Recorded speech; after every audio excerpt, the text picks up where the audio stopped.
The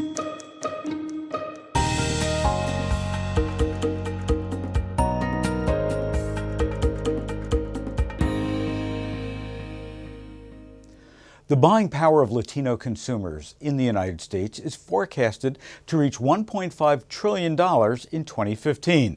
Now that's up from $1 trillion just 5 years before. One of the biggest reasons is a relatively fast rate of population growth. Between the year 2000 and 2011, Hispanics accounted for 50% of U.S. population growth. But between 2011 and 2016, Hispanics will comprise 60% of the growth, 7.4 million versus 5 million. A new Nielsen report, State of the Hispanic Consumer, the Hispanic Market Imperative, explores multiple aspects of this population. In particular, food retailers could more effectively serve this growth market if they understand the sustainability of Hispanic culture. It points to borderless social networking, the unprecedented exchange of goods, the use of technology as a facilitator of cultural exchange, retro-acculturation, and new culture generation as reasons why. Nielsen cites long-range U.S. Census Bureau forecast for Hispanic growth of 167% between the year 2010 and 2050 versus 42% for the U.S. population overall. The Latino population is young compared with a graying U.S. population.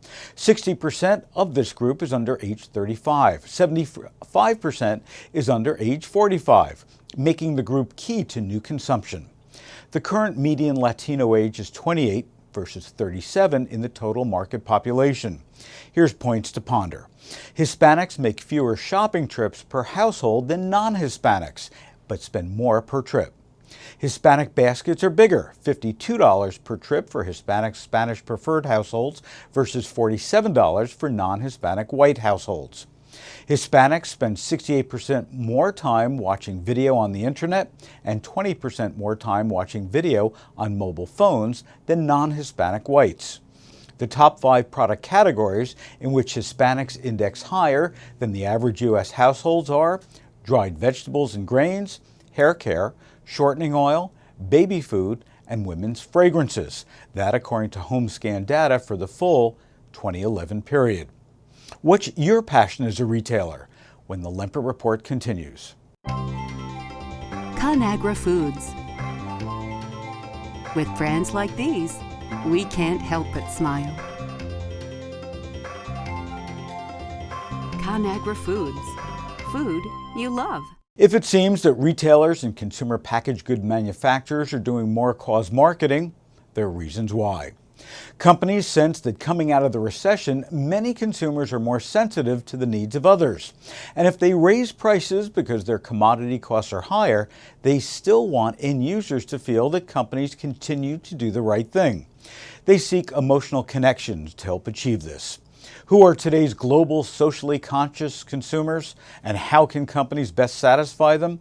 Well, Nielsen posed these questions in its international study of 28,000 online respondents from 56 countries.